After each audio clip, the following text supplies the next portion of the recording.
My name is Rob Hargroves, and the topic of today's discussion will be my last in the series of 6 presentations on content analysis, and effectively be the culmination and or the summation of observations made during those previous presentations, and in so doing also provide final critique of the paper Buying from a Friend, a content analysis of 2 teleshopping programs by Philip J. Orta and Roy L. Moore. This discussion serves a dual purpose in that it also serves as my submission of work towards the successful completion of the subject GRC 506, Content Analysis, as presented by the California Intercontinental University. It must be noted at this juncture that the observation and critique to be offered with the information at hand, and that given other supporting documentation and or research, the findings may have been different. I think it is an important statement as it reflects also on the validity and reliability of the paper under discussion, and then secondly, the strength of my critique. My final discussion will be slightly different to past papers and discussions in that it will not be first presenting the paper and then discussing the attributes, presenting a final conclusion. But what I will be doing differently is discussing the attributes in conjunction with my observations, and then there would be less to and fro in terms of our thought process. We will, however, remain true to form and offer our agenda as to the structure that we will follow during this discussion. Following the presentation of our first slide and the supporting comments, it might present itself as being somewhat daunting, but in understanding that we've gained from our previous discussions, the task at hand should reveal itself as being a lot simpler. It might also seem to be repetitive, as we do cover aspects raised from previous discussions or presentations, but the reason behind that is that we reinforce our previous learning and at the same time present the final critique. So our agenda today will cover the following. We will critique the author's design. We will also be considering various aspects of the paper in terms of unitization, coding, the paper's validity and reliability, inferences that may be made, the statistics that may be coming out of the study, and then finally making some suggestions for improvement.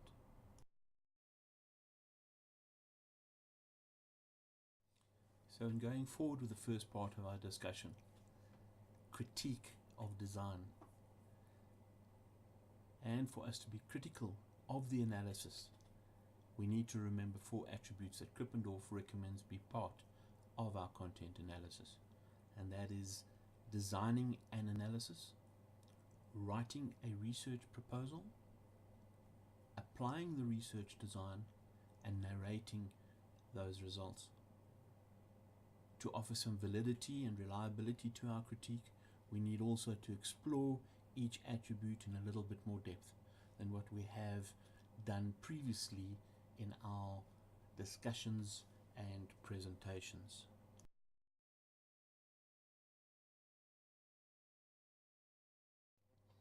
As suggested in the previous slide, and following Krippendorf's lead, the following questions need to be asked and considered. Was there a design analysis for the paper under critique? And if so, what type of analysis was followed? Was it text-driven? Was it a problem-driven? Or was it a method-driven analysis? We know that text-driven analysis are motivated by the availability of text, rich enough to stimulate the analyst's interest in them. And as the research questions emerge, analysts become more involved with those texts. They're also known as fishing expeditions. And this being said, we also come to conclude later in our critique that this is exactly what happened. They did a research on previous studies, only to again come up with additional suggestions of future research and new directions for that research. It is also noted that analysts do not restrict themselves to the analysis of text alone, but in a text-driven analysis they would consider journals, movies, tape conversations, video recordings and interviews. The latter two, specifically video recordings and interviews, being that which was analyzed in our paper. Problem-driven analysis is driven by epistemic questions, or questions relating to knowledge, or to the degree of its validation. It can also be the methodological issue that the proposed analysis wishes to address, and in this form of analysis, the analysts start from research questions and proceed to find analytical paths in pursuit to their answers from suitable texts. It is perhaps this type of analysis that was considered by our authors as their point of departure may have been questions raised in the preliminary study which they refer to. However, there is no other literature that supports that inference. As is expected with anything methodological, several steps can be considered by analysts when trying to make inferences. For example, formulating research questions, ascertaining stable correlations, locating texts, defining and identifying relevant units, sampling of these units of text, and developing coding categories and recording instructions. In formulating research questions, and perhaps this may have been done in the previous studies by others, but no evidence at the time of this critique was available to give strength to the formulation of research questions. The authors tried to ascertain stable correlations by the use of scientific statistical approach called ANOVA, a one-way analysis of variance. This, however, presented its own challenges as the time frames utilized varied and resulted in unitization errors. The paper does not seem to have much of a problem in locating texts, but the quality of the texts do vary. Defining and identifying relevant units in text is done quite well, in that the texts are split into audio and video, and also set about identifying whether the texts have an internal or external origin. Sampling of these units of text was defined by taking several video and audio recordings of the same duration and then reducing them to their simplest form, that being seconds, and then setting about developing coding strategies and recording instructions into various categories, having the range of no PSI, low PSI, medium PSI, and high PSI. PSI being the parasocial interaction. This is commendable, however, there seems to be no middle ground or middle of the range, with the split being 4, and where the recordings are listed as not being applicable to the study is also in omission. The paper goes to long lengths in describing the method that was adopted, but the method is, as we said, based predominantly on scientific methods such as ANOVA, and this is perhaps their way of stating or selecting an analytical procedure. The challenge, though, is that analysts need to render their assumptions and the logic they employ examinable, and it is here that the paper is found wanting. In consideration of the adoption of a standard, the authors do not seem to be too clear in that process, despite there being some effort in terms of identification, evaluation and judgment. And it is my opinion that the analysis of the paper could be appreciated more as an evaluation of 2 teleshopping programs rather than a content analysis of the same. Method-driven analysis are motivated, and the analyst's desire to apply known analytical procedures to areas previously explored. In presenting all of this, and just to recap, what is an inference? It is the conclusion reached on the basis of evidence reasoning. The reasoning would be much the path that we have just defined, and in preparing the design analysis. It is therefore my view that a text-driven evaluation was considered.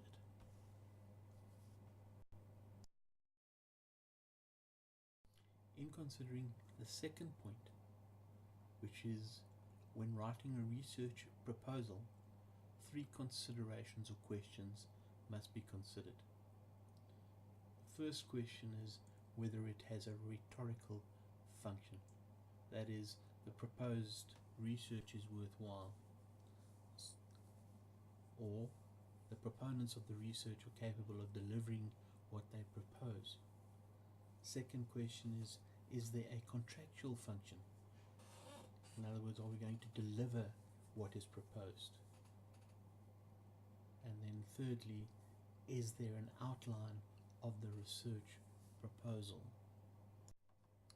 In answering these questions, whether it has a rhetorical function and the proposed research is worthwhile, the preliminary studies that were done by others, not these specific authors, suggest that the research had a requirement in terms of it being worthwhile.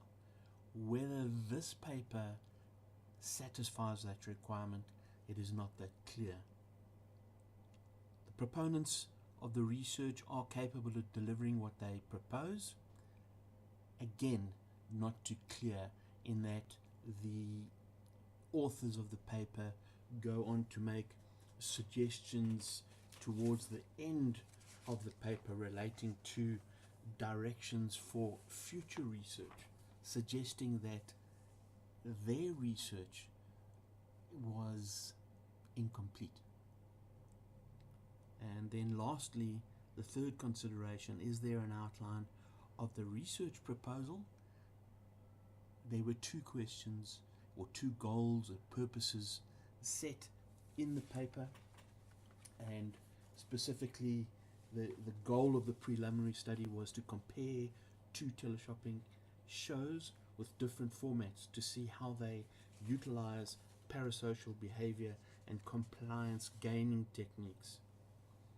And another goal was to develop and test such an instrument. And the researchers have chosen to label it a Content Interactivity Level, or CIL index, since it categorizes television content based on its level of parasocial interactivity. In terms of reply to those goals, the paper is left wanting, in that it does not seem to satisfy the requirements in terms of a outline of the research proposal. So having made the statement that the outline of the research proposal is lacking, I support that with the statement that there is no evidence of an outline being presented to the sponsor, client, or public so as to motivate the research. However, for the work to be carried out, the assumption is made that funding was available for coders or authors to continue contractually. In answering the question, does the paper deliver what is proposed? I suggest the paper does not deliver in terms of the requirements of the sponsors, in that the researchers suggest further research. So in being fair, my inference is that the contractual obligation was partially met and additional resources for continued research is required and implied. In writing a research proposal, the outline of the research proposal should cover the following aspects of content analysis: a statement relating to knowledge or to the degree of its validation or methodological issue that the proposed analysis would address. It would also cover a review of the available literature on the context of the paper considered, a formulation of the specific research questions to be answered by the proposed research, and a step-by-step description of the procedure to be followed, namely the unit analysis, so perhaps breaking it down from minutes to seconds, the sampling strategies, the recording or coding categories, and data language. We would also consider the computational techniques for reducing or summarizing the body of a recorded text by a computer-aided text analysis, and we would look at the inferential procedures. Along with that, how and to whom the research results are to be made available in their narrative forms. So, in other words, who was the sponsor of this specific research, and we would relate that back to them, or if it was of public interest, we would relate it back to the public. An account of the specific time periods and resources needed to complete the proposed analysis, and a complete list of references of the cited literature, and then finally provide an appendices to go with the outline of the research proposal. This all being said and considered, the following becomes evident when reading the paper. The effort made by the authors to provide a statement supporting the proposed analysis was done by presenting the statement as the purpose and or goal of the paper under discussion. Several referrals are made pertaining to other researchers and research done in the literature review. However, there is little written evidence provided in the paper suggesting that there was suitable recording and coding of the preliminary study, thus presenting the concerns pertaining to the paper's reliability and whether the previous analysis could be replicated. Similarly, there is concern for the reliability in terms of this research for the same reasons mentioned. In considering the step-by-step approach provided for in step 4, we noted that the strategy adopted in terms of the sampling process was random, and that the research set about trying to find a suitable instrument or computational technique that could be used for future research.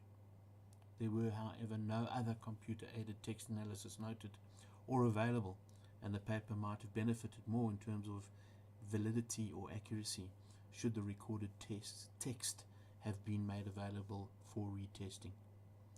Finally, the paper does not present a list of cited references, but does not offer any appendices. In conclusion, it is suggested that the researchers might have outlined their research proposal in terms of providing an introduction, literature review, methodology, results, and various conclusions with considerations for future research, and set about their evaluation in terms of those categories rather than those suggested by Krippendorf. I say may, as there is no evidence available that this was indeed the intended proposal.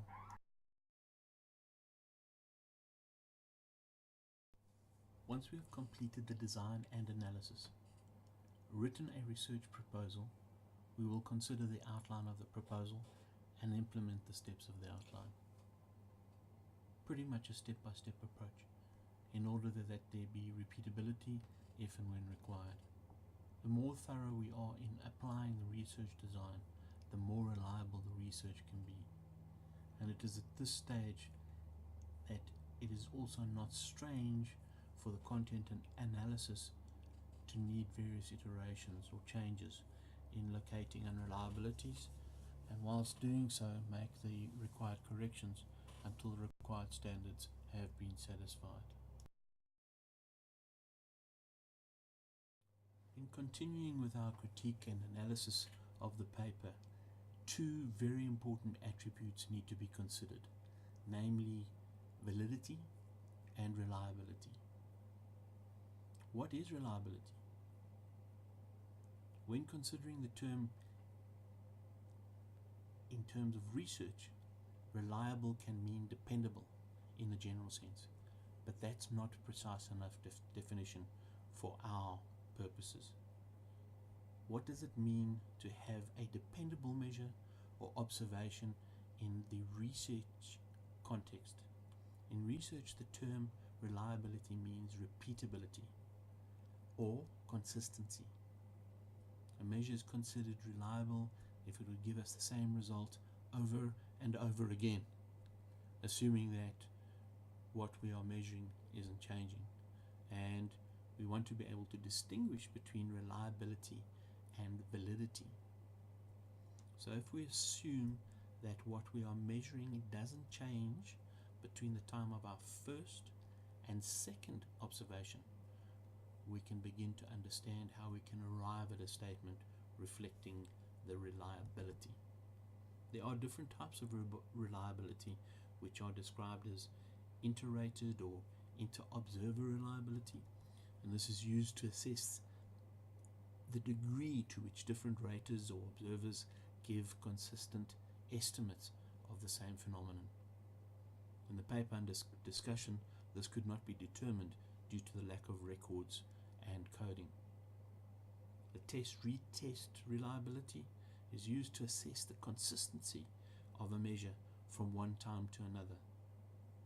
Parallel forms of reliability is used to assess the consistency of results of two tests constructed in the same way from the same content domain. And internal consistency reliability is used to assess the consistency of results across items within a test. In most of these types of reliability, very little testing could be done due to the lack of records. In terms of the internal consistency reliability, we could perhaps use the statistical analysis as provided by ANOVA on the texts collected, but reliability in terms of this paper is questioned. So what is validity? Validity refers to the accuracy of inferences drawn from an assessment. It is the degree to which the assessment measures what it is intended to measure. In simple terms, does it measure what we think it does? There are different types of validity. In-face validity, where you look at the operationalization and see whether on its face it seems to like a good translation of the construct. This is probably the weakest way to try and demonstrate construct validity. In content validity, you essentially check the operationalization against the relative content domain for the construct. This approach assumes that you have a good detailed description of the content domain, and something that's not always true. In our paper, under critique, this is exactly the case. This being said, there are several criteria that must be considered when discussing the term validity. It would be the criteria-related validity, where you check the performance of your operationalization against some criteria. And how is this different from content validity? In content validity, the criteria are the construct definition itself. It is a direct comparison. In criterion-related validity, we usually make a prediction about how the operationalization will perform based on our theory of the construct. The differences among the different criteria-related validity types is in the criteria they use as the standard for judgment. In terms of the paper, content validity and criteria-related validity seems to be challenged. So in consideration of the facts just presented, and having analyzed the paper concerned, the following assessment can be presented in terms of validity and reliability. The paper reflects that the unitized element of time and the 15-minute segments being reduced to seconds, notable coder error was reported. Based on this observation, it is possible that the coder could report the times more accurately, and thus the element of repeatability and reliability would be lost. In our previous discussions, the matter of validity was also questioned due to the limited sample size. The paper states that the external validity of this measure was also not checked, and by this omission most of the criteria pertaining to validity become challenged. It is therefore my conclusion that the primary goal of developing an instrument, CIL, and the information provided in the study cannot be considered reliable nor valid. Alternatively, it could be said that the study results are neither consistent nor accurate. And coming to the third and final point of our discussion today, suggestions for improvement to the paper would be the following. We would improve on the design by utilizing Krippendorf's 4 suggested criteria, and specifically doing proper design. Secondly, a proper research proposal that could be presented to the sponsor and that we could be measured against it on completion of our contractual obligation. Additionally, we would ensure that during the process of analysis there is improved collection of texts and data. We would improve the recording of those texts and data for future analysis, and that this will enhance replicability and improved reliability. We would suggest that the analysis withstands examination and also meet the contractual obligations of the proposal or proposals.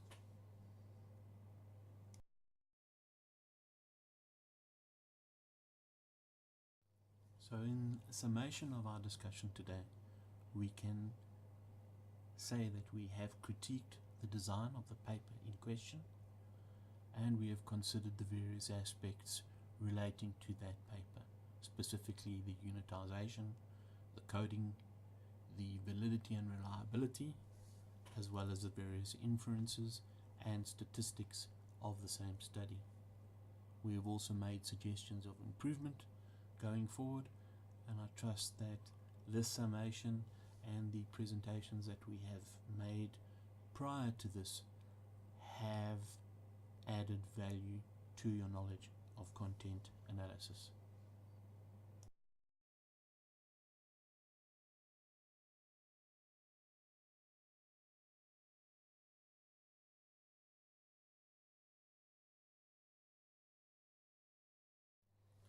Well, this brings closure to my series of presentations on content analysis, and I trust this extra knowledge we have all shared will be a valuable asset to your skill sets and for your careers going forward. I trust also that you've appreciated the inclusion of my photographs of the African wildlife and landscapes, enough to serve as a little appetizer so that you all take time to come and visit and explore South Africa for yourselves. Thank you, and take care.